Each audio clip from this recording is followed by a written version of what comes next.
distinguished ladies and gentlemen, members of the press, you are all welcome to this very important investigative hearing on the state of refineries in the country to determine the actual cause of rehabilitation and what is needed to bring them back to maximum refining capacity. Let me sincerely thank members of this committee for their commitment on this assignment and service to the nation, to have traveled back from their constituencies at this critical political timing to attend this hearing. I thank you all. You may recall that the committee on Thursday, 21st April 2022, in a press statement, summoned the Group Managing Director of NNPC, the Honorable Minister of State for Petroleum Resources, and the General Managers of Port Harcourt, Warri, Kaduna Refineries to unfailingly appear before the committee on Thursday, 28th April 2022. Arising from that summon, letters of invitation dated 22nd April 2022 were sent to the Minister of State for Petroleum Resources, the Group Managing Director of NNPC, Managing Directors of the refineries and contractors to appear before this honorable committee, sequel to section 62, 82, and 89 of the Constitution of the Federal Republic of Nigeria, 1999, as amended, and the resolution of the House number HR/22/01/2022 on Thursday, 28 April 2022. It is important to note that the committee graciously rescheduled the investigative hearing to today, 10th May 2022. The committee took the decision to reschedule the hearing to allow members and stakeholders travel for the Workers' Day and Salah holidays, and also to grant a request by the Group Managing Director of NNPC for a date in the second week of May 2022 to enable him appear before the committee.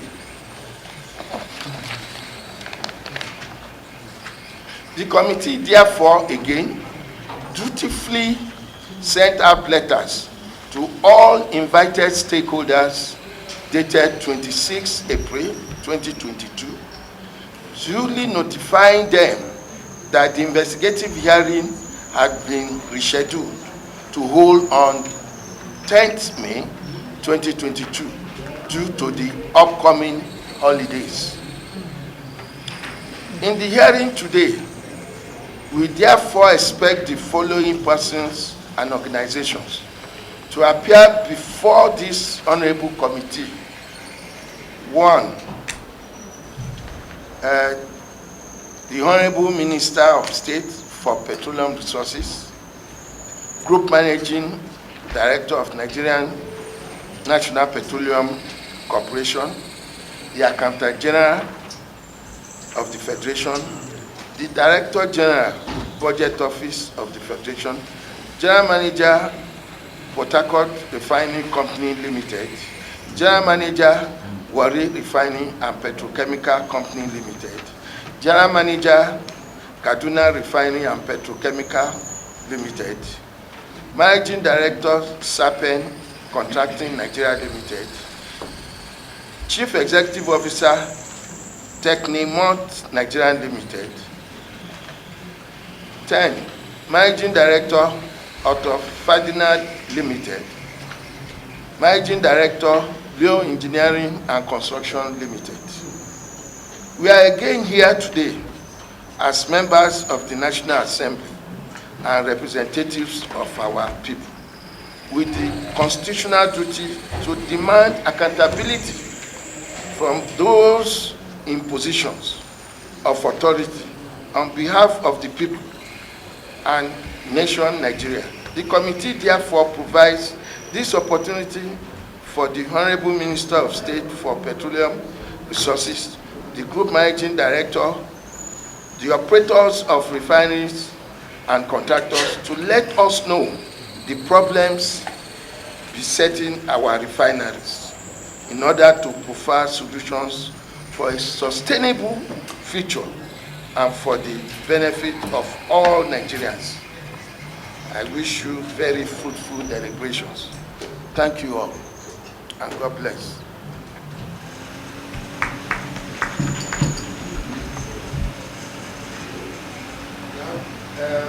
My name is Samuel Salako. I represent Technimons, the Managing Director of Technimons. The letter duly, with all due respect, addressed to Mr. Pierre Roberto Foguero, who is no longer in the employ of Technimons. We did a letter to that effect to the committee on receipt of the invitation and requested that a representation be made. I have a copy of the letter here, as well as proof of delivery of the letter. Are you in a position, if you have their mandate, right? I have the authority of the company. Yeah. We have two sets of lawyers. Are you in the employment as a staff of the company, or you are their outside lawyer? External lawyer. External lawyer.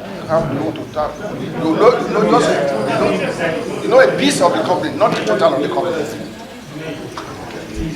The company is invited to brief us on the investigation we are doing. So what does the lawyer know? If it was an internal lawyer, not external.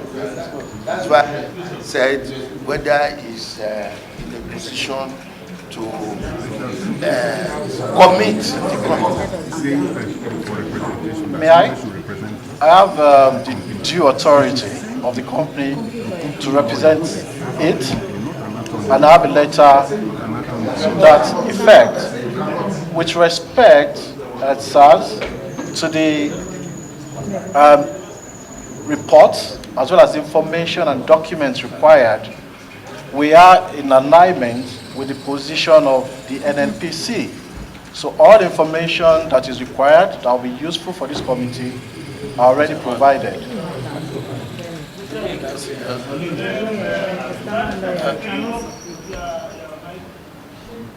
You see, we are guided by our rules. We have our procedures of engagement. We requested your CEO to appear before the committee. And this is not a court of law. You understand? So I think the committee may not be in position now to admit you in this session to represent Technimont, that you are the company you talk about. You are not the CEO there, you are not a director there, and I think you are not part of the management of the company.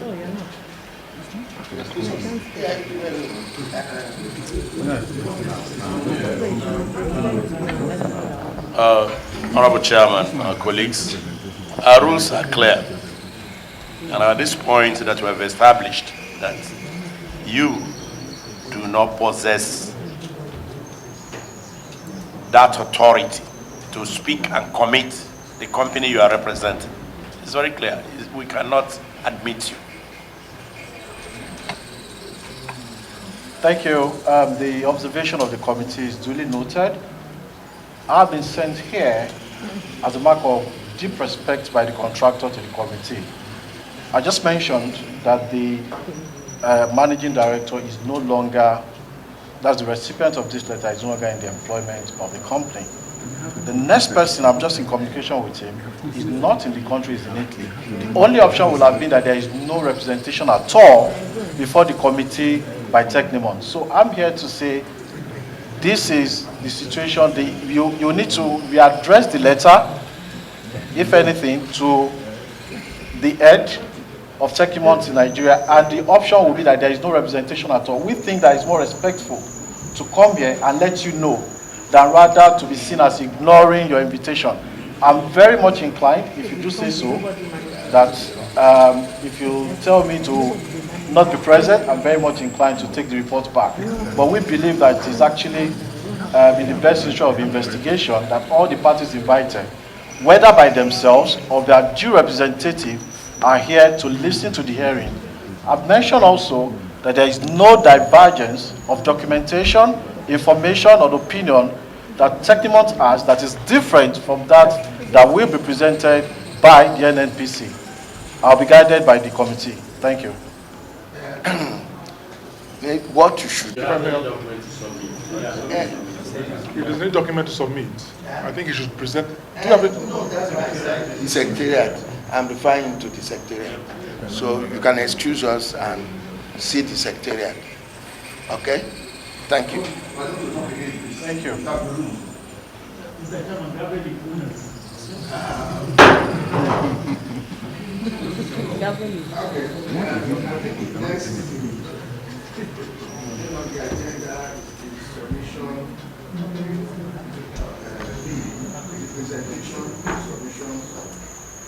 From the Group Managing Director, NNPC.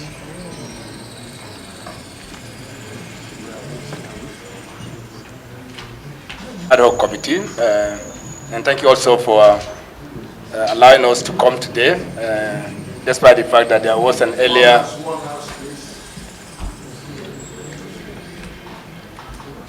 We appreciate your agreeing to see us today, despite the fact that there's an earlier invitation. We couldn't meet because I was physically not available, and I sought the grace of the committee for me to be here today or this week. And we're happy that you allow us to come, not for anything, Excellency, Honorable Chairman. We have deep respect for this National Assembly. We have a responsibility to the shareholders of this company, all the 200 million Nigerians, on whose behalf we execute the programs of this company.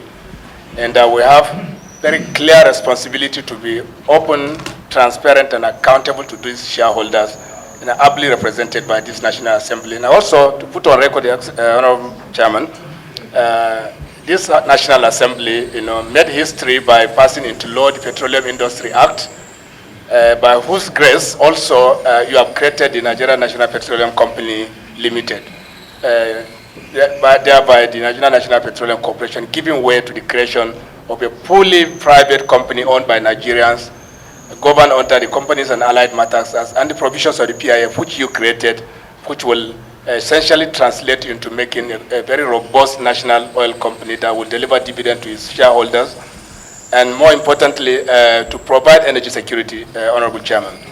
Energy security in all its contexts must, in today's situation, must include the provision of petroleum products. List of them, petroleum motor spirit, kerosene, ethic, I don't want to call them their technical names, but very many other products that are required for sustained energy security in any country. And we recognize that today, none of our refineries is operating for very, very obvious reason that I'm sure through the work of this committee, you will find out why they are not operating today, and we'll hide nothing from you. We'll also tell you where we are as we speak today, Honorable Chairman. Needless to say that the refineries were essentially not properly managed over time, and not just today, in the last 20 to 25 years. The turnaround maintenance processes were clearly mismanaged over time. I've said this over and over to several other committees of this National Assembly, including the downstream committee and very many other committees of the National Assembly. And we clearly admitted that those turnaround maintenance were not properly done in the past, leading to where we are. And when we took over, it is very, very obvious that what you are dealing with is not a turnaround maintenance. You are dealing with a total rehabilitation. Let me put it in context. When you have a car and then you continue to allow the brake pads to choke, let me put it in Nigerian context, when you allow the brake pads to go away, it will go to the brake disc. And if you continue to drive it, there's a day when you replace the brake pad, it will still go down after 3 or 4 days. This is just simple relationship that happened and leading to where we are, which was that, the refineries were clearly in a situation where ordinary turnaround maintenance will not solve the problem. We have a degradation of a monumental proportion that we met, and of course, the only way you can do this is to conduct a full turnaround maintenance. Before I took responsibility, we shut down some of them for very obvious technical reasons. First, the refineries, even if they do operate, they will take $100 crude and produce $70 product. And there's no refinery anywhere that works this way. Refinery margins are very thin. And the reasons are very simple because many of the plant facilities and processing units are not operating optimally. And because they are not operating optimally, you degrade value, and at the end of the day, you are better off not operating those plants until you are able to put them back into full and functional work. That is how we started the process of making sure that we have the best of class engineers. My colleagues will help me with some of the details. I cannot remember all of them. But surely we started the process to select the best of class contractors that will help us so that at the end of the day, we'll have a full rehabilitation of this refinery. We did not breach any process. We took through all the necessary process of governance to make sure that we have the right contractor in place. And I'm happy to say that at the end of that exercise, we have put in place, the Federal Executive Council has approved a contractor for the Port Harcourt Refinery, the Kaduna Refinery, and the Warri Refinery. Needless to say, Chairman, that even when you rehabilitate the refineries, you must have the pipelines. I can tell you, Mr. Chairman, as we speak now, the pipeline from Escravos, which will feed Warri Refinery and ultimately Kaduna Refinery, cannot carry the two refineries. As we speak now. This is for many reasons. Once the acts of vandals, yes, I will stop. I will stop so that I can disconnect it from you.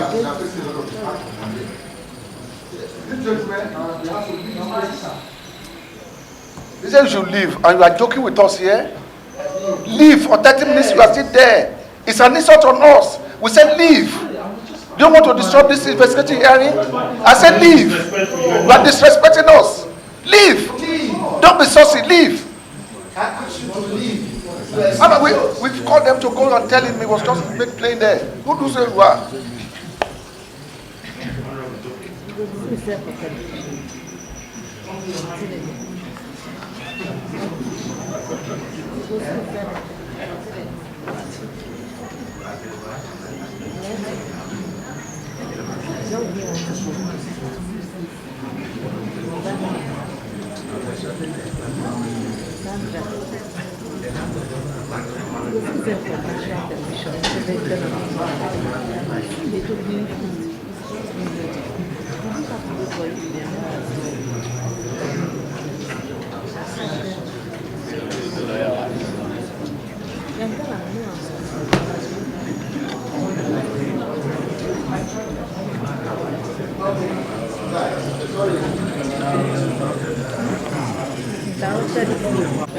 So, Chairman, needless to say that the rehabilitation work must also be complemented by replacement of the pipeline network.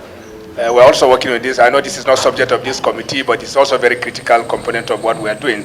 And also I do not have the details, but we'll provide it. Chairman, I can't remember all of it.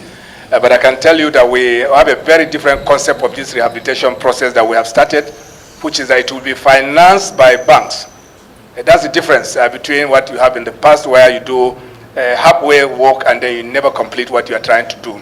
And banks always will put condition for lending, not just about payment, but just the ability to pay from your cash flow. And part of the requirements of this rehabilitation exercise we are doing is also to include an O&M component, which means that in operations and maintenance contracts will be part of this deal. Otherwise, they will not lend us money. It means that we have to seed the operations, continuous, sustained operations of the refineries to an established O&M contractor. This is very best practice anywhere in the world, and we have no difficulty with this, and that process is also going on. So we'll hand over this refinery at the end of the exercise with optimization of our existing staff, yes, but also essentially to a third party to run the plant for us. And we believe that at the end of this exercise, this refinery will come to their full capacity, at the very least 90% of their installed capacity. Of course, no refinery runs at 100%. That is not technically practical, but we'll do minimum of 90% of their installed capacity at the completion of this exercise. So I speak today, none of them is running today. Work is ongoing now in Port Harcourt Refinery. As you wish, as you please, Mr. Chairman, at the right moment, you can go and physically see the amount of work that is going on, which is also included in the submission that I made to you. And we're also starting the Kaduna and Warri immediately. Our target is not just proceeding with this, but it will be scaled rehabilitation of Kaduna and Warri. It's going to be a very different framework with the Port Harcourt Refinery, because technically you can actually work parts of refinery, part of them will be working. You can be also making rehabilitation work on other parts. So we plan to concurrently proceed with this so that at the end of the day, as the Port Harcourt Refinery comes up, some units of the Kaduna and Port Warri will also come up, and then we continue to do the process until we take to full closure and total rehabilitation of the refineries. So, Chairman, we are available to give you any detail that you want, either for what we are doing today or what has transpired in the past.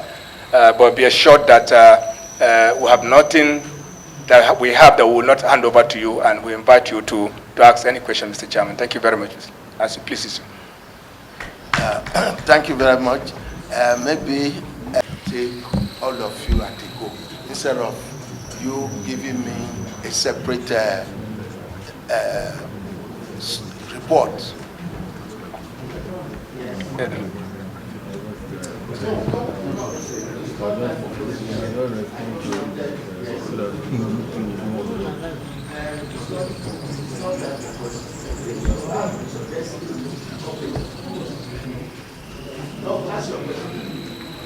Thank you, Mr. Chairman. GMD, to the presentation you did just now, please, you needed to ask you a question. I don't really know, because what we have here is just vague. There is nothing, no single thing about all the things you said in this your presentation. That's my question, Mr. Chairman. He was supposed to speak to the document presented before us.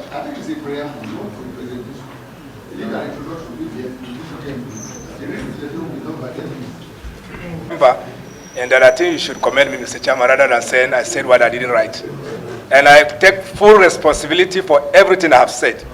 I'm sure this conversation is recorded. Whether I put it on paper or on camera, I believe that they all remain documentations of the National Assembly.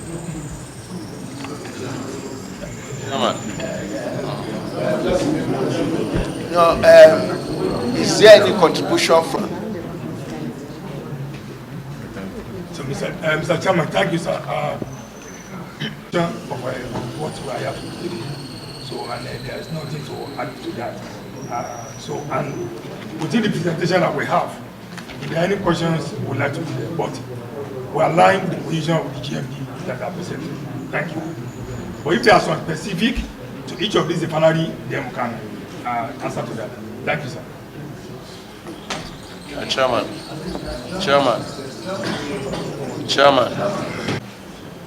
we listened to you, some of the things you have explained, and we would like to know the initial processes undertaken before full awards, particularly in the rehabilitation of the Port Harcourt Refinery, because we want to be guided and to follow through and then to know what stage now we have reached.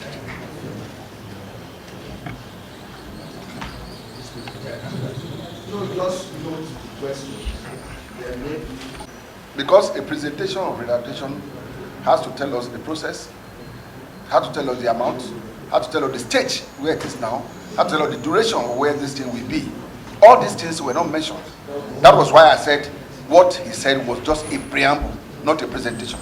Because as a GMD, yes, it will make the preamble. While the principal officers on the field who are MDs will now make the real presentation to us, which will state those things I've said. The processes of the award, where the award is, if it's a rehabilitation, what percentage are they now? How much has been disbursed? How much is that contract? These are the things we should know, that Nigerians should know, because we've been hearing of all these things long ago. How are we sure that this one that is going on is going to be in fruition? So that's what I said. That's what I said. It's a preamble. Thank you very much, Mr. Chairman, distinguished honorable members. GMD, please. Can you let us know if you have ever done a comparative analysis of building that's constructing just one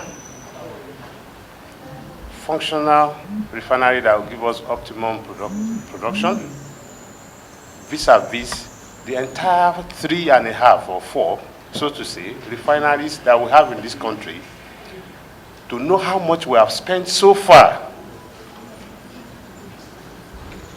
in rehabilitating, refurbishing, repairing these arcade abandoned scrap to nothing refineries that we have. For me, sir, we need to tell ourselves the truth. If you have it on hand now, after this session, I will still want us to sit down. If it requires a legislative backing or action, let us know. These refineries, when you look at their ages, those who even started them, I'm sure they are no longer producing or manufacturing many of the parts we have today. Are we changing the entire models or replacing them, or we are just trying to put back to use the way they were when they were constructed and then making sure that they are functional, especially even your cracking procedure and methods? That's one, sir. As a date, sir, do you have on hand the asset valuation report about the 3.5, I will continue to say, the 4 so-called refineries that we have in the country as a date? If you have it, the challenge we are going to face, because we've only been talking about repairing, refurbishing, putting the refineries back to operation. We have abandoned all these refineries. They've not been working for a very long time. And the network of pipelines you have from Warri, from Kaduna to Mosimi in Ogun State, as we speak, no maintenance have been carried out on them. Are we still going back to the old order that let's even assume all these refineries are back to normal, they will start to function? How do you pump your products to your respective depots that you have for the refineries? Because this has never been captured, it has never been mentioned. And we all know it's either the pipelines, the network, either they have been vandalized or they have been corroded. Then lastly, Mr. Chairman, sir, I want to put it to the GMD, still not to deceive ourselves. Flowing from the pipeline ourselves for network of transporting all these finished products, have we considered in this country that even if we want to have new refineries at all, Egina was constructed, even the top side modules were assembled here in this country, while only the bottom side were brought from South Korea. So which means we have the resources to have even just one FPSO. We know that it's costly, but when you marry when you evaluate how much it's going to cost you to have the FPSO refinery offshore there, then you have all these our daughter vessels, mother vessels that always mingle around, owned by many of us, to take finished product from offshore Lome. They can easily go to the deep sea, where you have many of our IOCs running to now to produce. Then we have our floating FPSO, that's floating production, storage and offloading vessels. To equally, these are dynamic positioning vessels, equally move there and then take this diesel, refine them, then you send our daughter vessels, instead of them roaming around the high sea, looking for where even to drop the product they bring from abroad. Have you ever thought of having just one, sir, FPSO refinery to stay deep sea offshore for this country, so that what we have, the 440-something thousand barrels we have every day, which is for local utilization, can equally be diverted to this FPSO, and then they give us refined products. We're only talking about petrol. Sir, you know how many products we get just from 1 barrel of crude oil. So please, maybe if we are well enlightened and educated about what I've said so far, we'll have a going forward about the situation of the refineries in this country. Mr. Chairman, thank you very much, sir. I've landed. Is the total contract sum for Port Harcourt refinery? That's one question. 2, how much to date has been committed to Port Harcourt refinery in particular? 3, did you do any survey plan before it? And if you did, how many stages are the survey plan and who did it? And 4, during your presentation, you made mention that work has been done very well on it. But tell us in particular, what stage do you think the work done on it to date is? Those are my questions.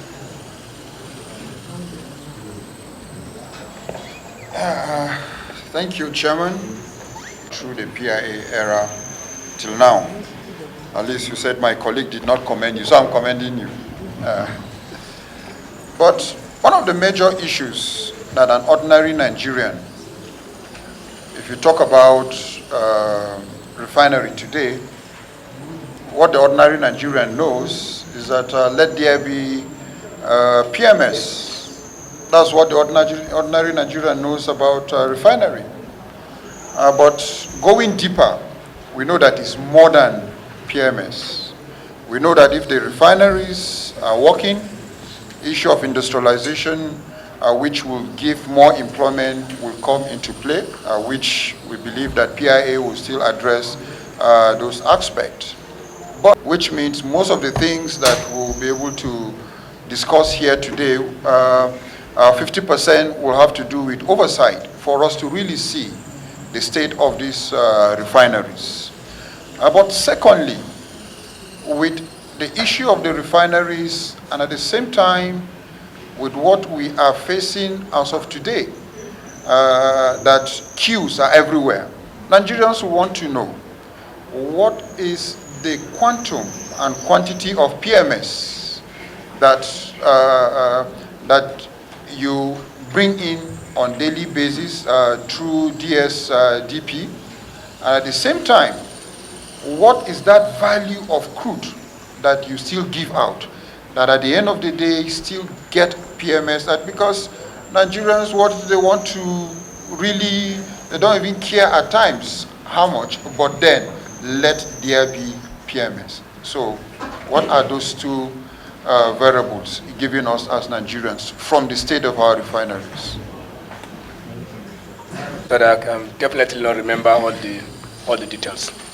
Having said this, if you don't mind, I can thank them in random, but I will answer or try to answer all, because those that can't have the answer, I will ask my colleagues to help me. First, let me start with my Honorable Olorunwaju, who refused to commend me. So I'll start answering your question. Maybe I will give you a chance again to commend me. First of all, Honorable, you say whether there's a survey plan. I'm not sure I fully understand the question. Did you mean that somebody carry out evaluation of the plant before the contract was awarded, or when you say survey plan? Yes. Okay, yes, we did. E&I did the survey for us. E&I. And okay. Just, Mr. Chairman, sorry, sir. If that is done, Mr. Chairman, can the GMD build this committee? I just want to get you the exact facts. Wait, yes, okay. Okay. So that I don't mislead you. Okay, and the full first two is Okay, yeah, remember there's, yes, EMI, we take them over. EMI. Okay. Is EMI one? We'll take it.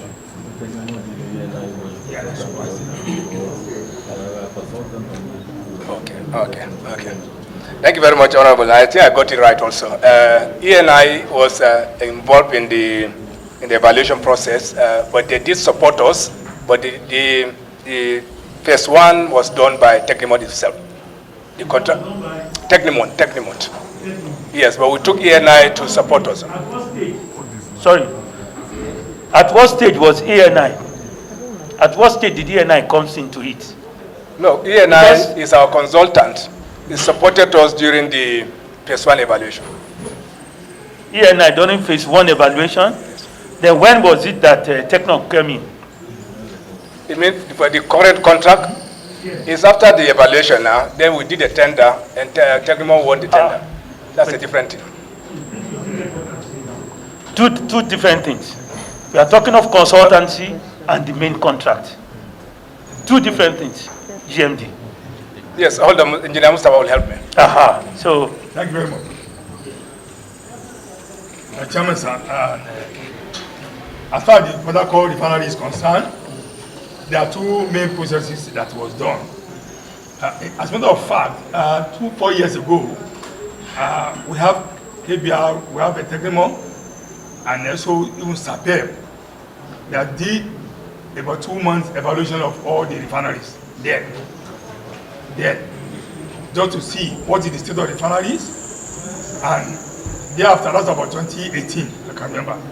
But in beginning of 2018, specifically when we zero in on Port Harcourt, there's a phase one activities, which is the technical assessment of the plant itself.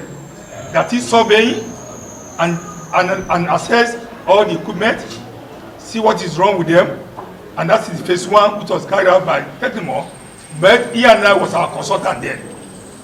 And they produced a study report to us to see the state of the refinery. Now, after that phase, which was phase one, is the phase two. Now, going to phase two is a selective tendering that we did, and we were able. Then it was even during COVID period when the whole world was on shutdown.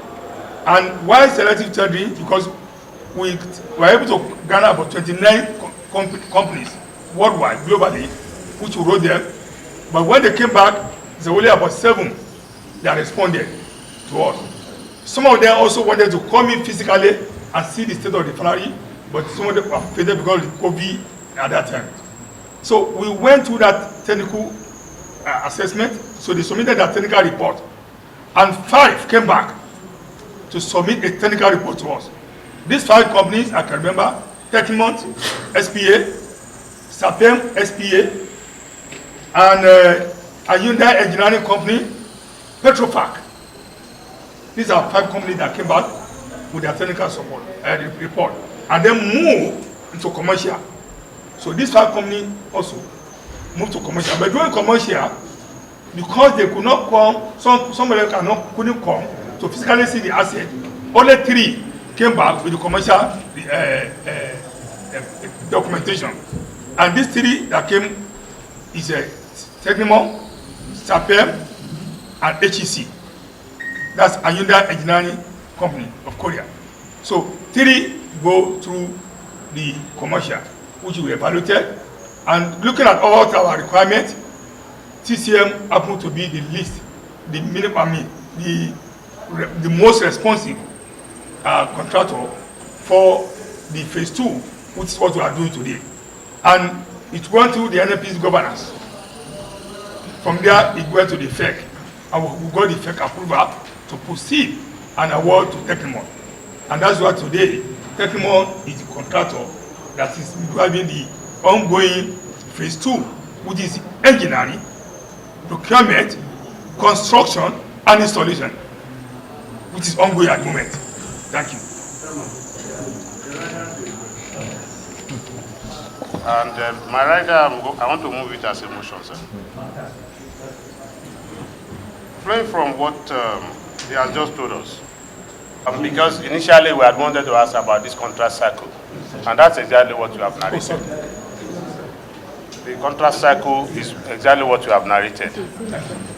And I want to move it as a motion, Mr. Chairman, that the survey report and the consultancy evaluation report, number 1, should be submitted forthwith to the committee. Number 2, have they given you?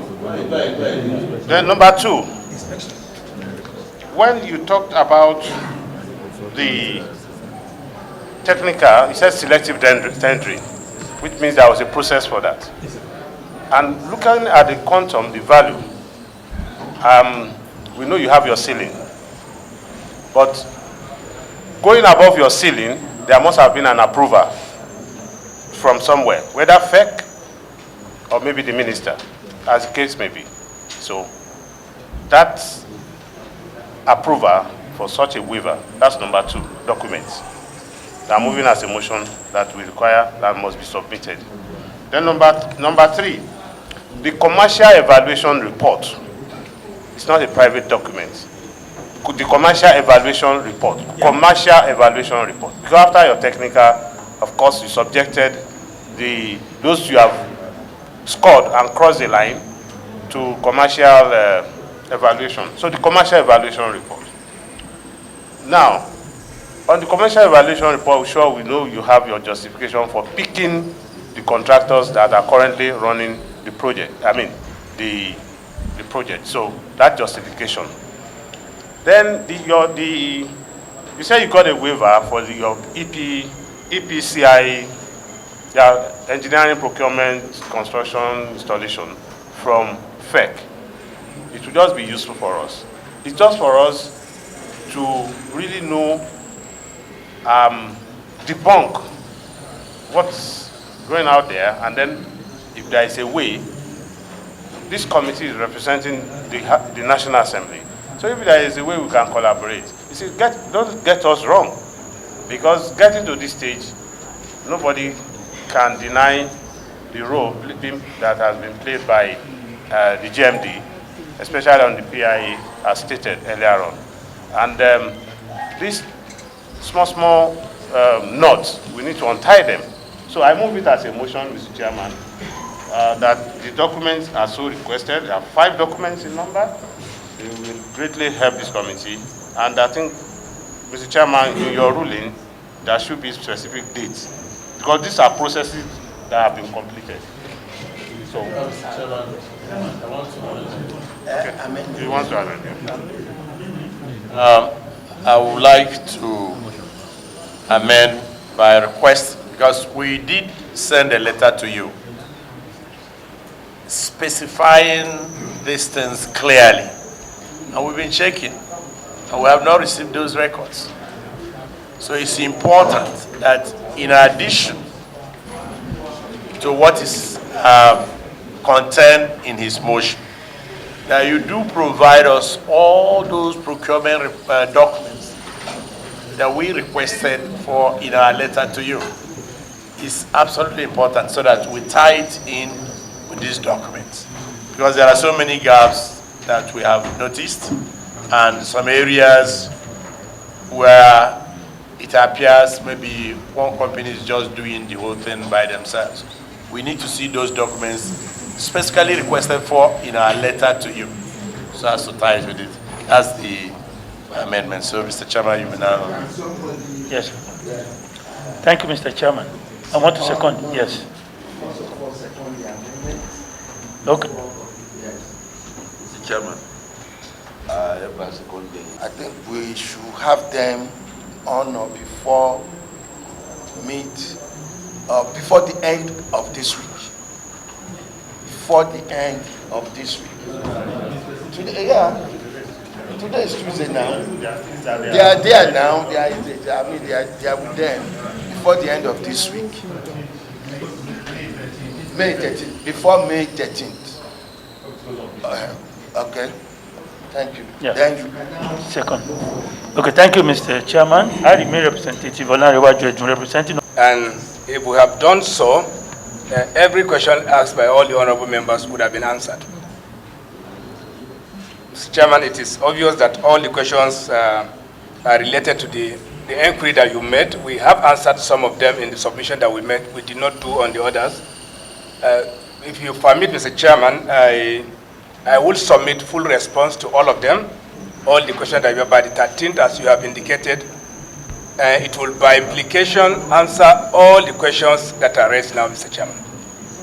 There's only one question it will not answer, and I would like to respond to this, so that you give me the permission and the privilege to go back and pull all the documents together for you and then come back to you on the 13th.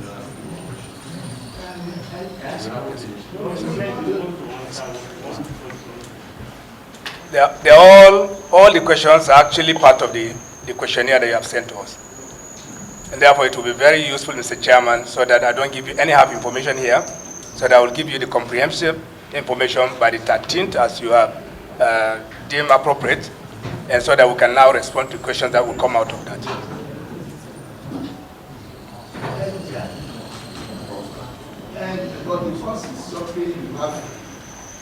Yes, they are all, so that they can be in one place, sir. No, you can tell us.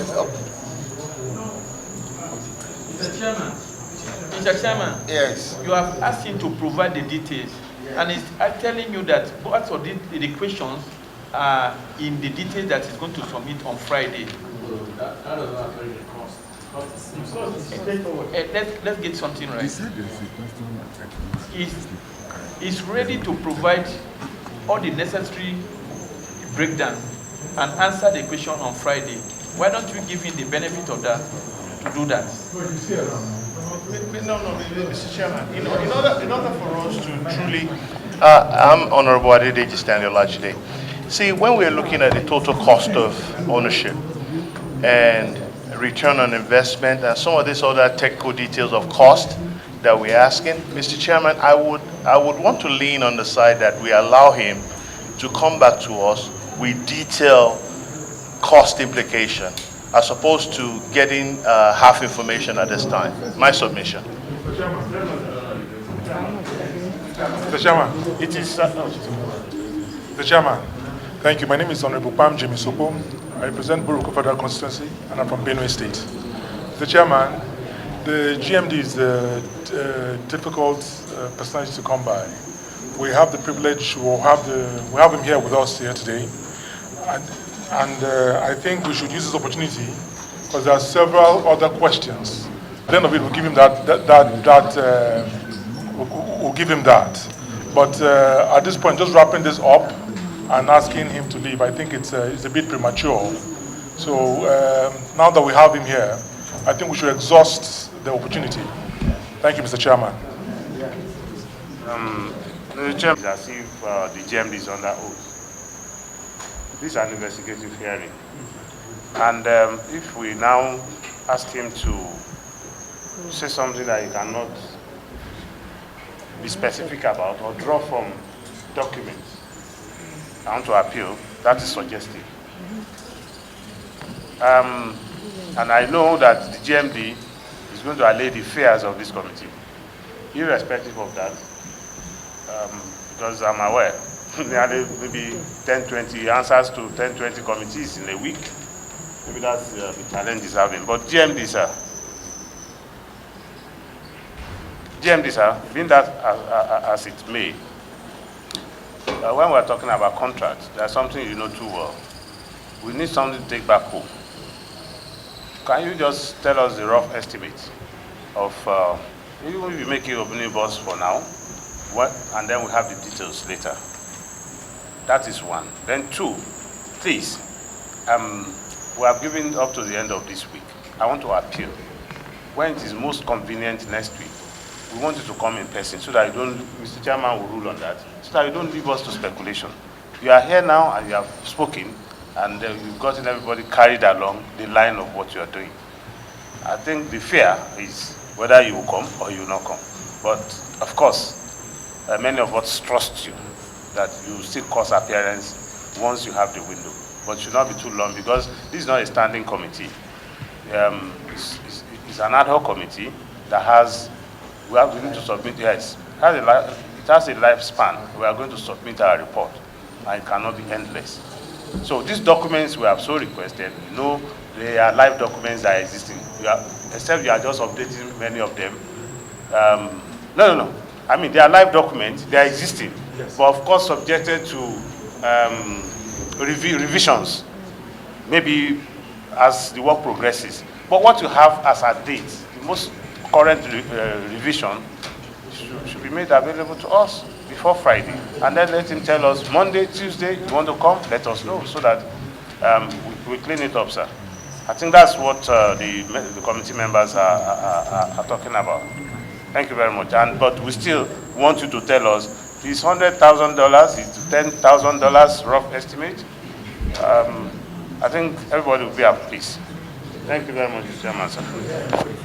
Sean, the GMD says we'll be surprised if we made a visitation to the place. For him to have said that, that means they had a technical report of stages of work done so far in pure engineering. Now, my colleague had said rough estimate. We are not talking of pepper and granite here. We are talking of multi-billion dollars of taxpayers' money in Nigeria. Please, let him tell us specifically, Mr. Chairman and respected colleagues, what stage is the position of job done with Port Harcourt Refinery in terms of the contract awarded? And the other one, as I said, Mr. Chairman, sir, the contract sum of Port Harcourt Refinery, that shouldn't be something that you will have to go back and look for. It's the GMD of this organization. This is taxpayers' money. The conundrum here is Nigerians are suffering. He should tell us now before this committee, Mr. Chairman, sir. It's my question, sir. Yeah. No, let me support what he just said. Yeah, because we know that huge sums of money are involved. Those that we have appropriated from the parliament, I think in 3 years, 100 billion per annum. And then part of it is being financed by your own internally generated revenue. It's important for us to know, for the benefit of those you have graciously referred to as the shareholders, the Nigerian citizens, how much has been expended? How much have you spent on this? Both the ones that you have allocated as internally generated revenue for this critical purpose, and how much have you drawn from the one that we have appropriated? We need to know, and that's for the benefit of those, again, that you have referred to as the shareholders of the company. So it's important for us to know this, and this is supposed to be a public knowledge. Thank you. Giving you more window to enable you, go back and do the necessary needful, so that maybe you not mistakenly, give figures that you're not sure about. Goes a long way to show that still this house holds you in high esteem and still have confidence in you and still believe that you are sincere enough. So you see what transpired before now, that the committee given a limited time of 4 weeks to submit report, but because you could not appear before the committee to do the needful at the right time, most of the members are becoming, increasingly, not comfortable of giving you a breathing space because they don't know maybe that can take a much longer time. I know that leads to the House taking a decision on you and on the committee because they have to submit a report as we resume. I think, given the foregoing and the contribution made by honorable colleagues, give us a tentative date that you believe you'll be here with the necessary information so that we can be able to, sum up and aggregate our reports. And then we know whatever we are giving to Nigerians, we are giving it from the source, no speculations. Honorable Chair, this is my humble contribution. There are progression. Valuations of what work done, shows the level of work achieved on ground. You may not be informed But I think it should not be an excuse before coming here. So, but not that notwithstanding, Honorable Chair, we can still give him that benefit of doubt, so that maybe by... It is important. It is very important. You tell us the actual cost of this contract. Even if you have fluctuation. I mean, yes, as a professional, I'm a professional engineer. You see, the original contractor, you should know. So along the line, yes, as a result of certain variables, you can have fluctuation. So that may jack the contract sum up, which you don't want to tell us. So when you now come next week, you cannot tell us, look, like my colleague said, the approximate. I will not use the word approximate. I will say the original contract sum. So with that, when you come back, maybe you will now factor in all the fluctuations, variations, I mean, as a result of change in your design. It's allowed. Yes, it's allowed. So you can come and now tell us this is the new position of this project. Am I making myself clear? Yeah. Mr. Chairman, I didn't say I do not have answers to all the questions. It is very obvious that we did not respond to all the questions, the request that this honorable committee has asked us to do. If we have done so, many of the questions that were asked today would not have come up in the first instance. I think that's the point. That's why I say give me the grace so that I can respond to all the submissions that you have requested, and I will clearly come back to you as you directed. Secondly, we know the contract sum, sir. By hiding nothing from you, there is no variation on this contract. For instance, Mr. Chairman, if you look at number 3 item on the request that you sent to us, total cost outlay and percentage of funding. Total cost, my understanding is that this is the contract sum. If you look at the document I submitted to you, same number 3, you will see the approval is for $1.559 billion, including VAT. So we know there is no question that we do not have answers to. We'll collect all the information and revert back to Mr. Chairman. That's the point I'm making. I'm not saying that I don't have the details. I will not be able to have all the details, definitely. But clearly, you know, the basic things, of course I know. Thank you, Chairman.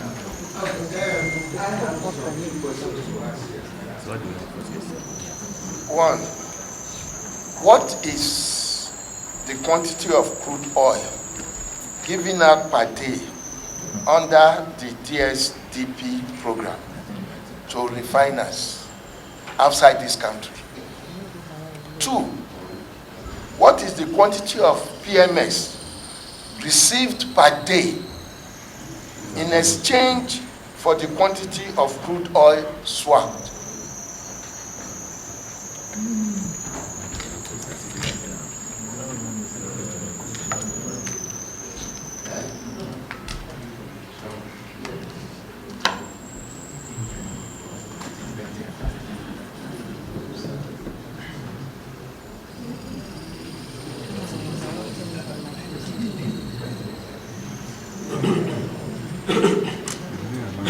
Yes, Chairman.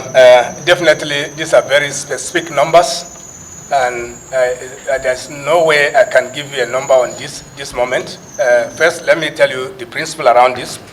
I know today how much PMS we have in the country. I know we have up to 2.8 billion liters of PMS in the country this moment, sufficient to keep us for 47 days, even if we don't import. This is basic information that I know. And all the PMS, they don't come in equal volume every day. Some days you can receive a cargo, you can do 3 days without receiving a cargo, and you can also receive up to 4 cargos in a day. This is market determined, supply determined, and you cannot give a volume for every day, but we have data that of every volume of PMS. I don't know if I'm irritating you. Yeah, because, yeah. Mr. Chairman, sir.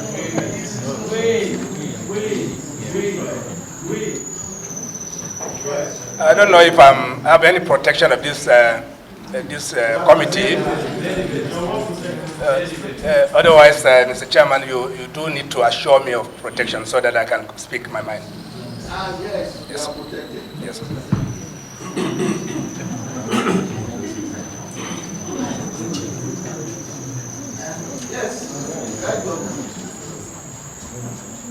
Yes, Mr. Chairman, I have nothing to hide from this committee or any committee of the National Assembly. I have a responsibility to disclose everything I know to you and to Nigerians.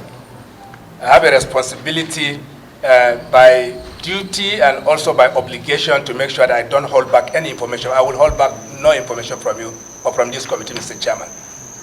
I do not know everything, and of course no one does. Everything that I know, I will tell you, Mr. Chairman. And that is why I'm saying clearly that I know the total volume of PMS in the country today from the data that is available to me this morning. There are data for every day's arrival of PMS into this country. There is data for every crude oil cargo that is lifted on every day or on every month or on annual. We have those data. I won't know this on my head this moment, but I will give you. So in the next submission, I'm going to give you all the PMS that has come to this country. Give me the period that you want. Is it for this year? Is it for 10 years? Or is it for every data that is available? Will make it available to you.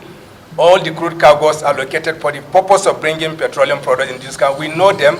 We know their exact dates. We know their quantities. We know their values. This data and information exists, Mr. Chairman. I did not know that you are going to ask for this. Otherwise, I would have come with it. So we'll bring it to you, Mr. Chairman. There is nothing that we're hiding or holding back from, Mr. Chairman.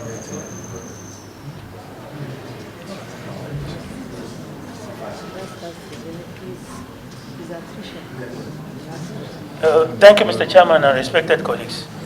Mr. Chairman,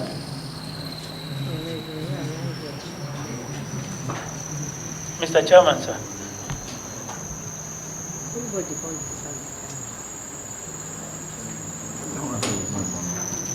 Mr. Chairman, I think your question was very specific. Just as I asked the question earlier, the quantity of crude oil in exchange.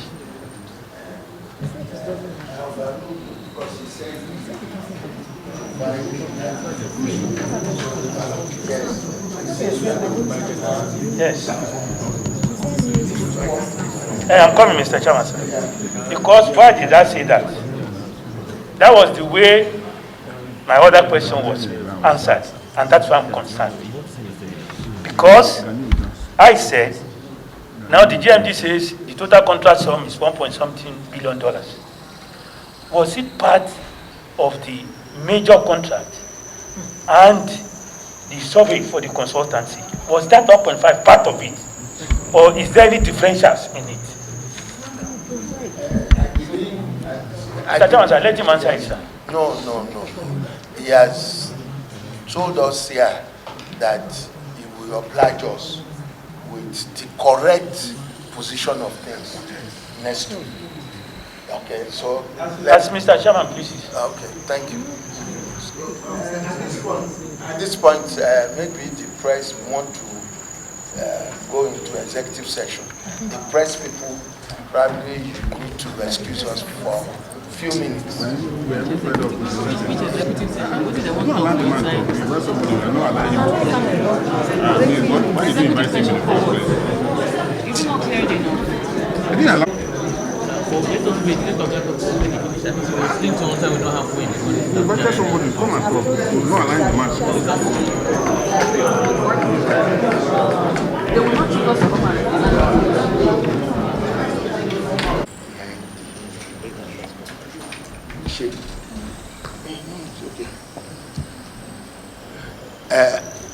in the National Assembly, it is allowed to go into closed session.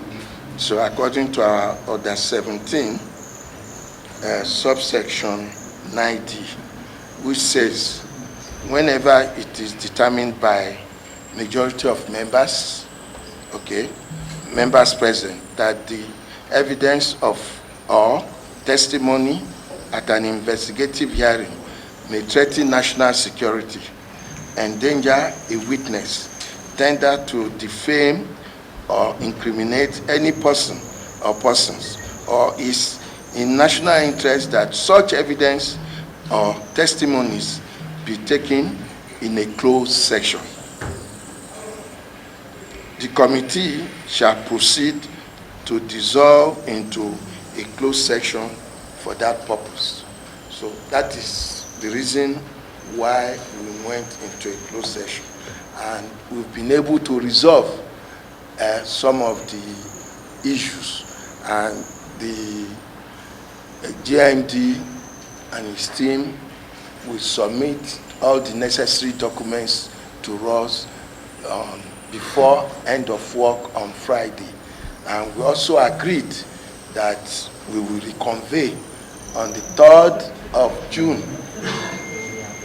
He will reappear on the 3rd of June 2022, time 2 p.m. Thank you very much. Is it 3? 3 p.m. Okay. 3 p.m.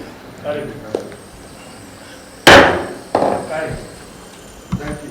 So, GDM, I think you are...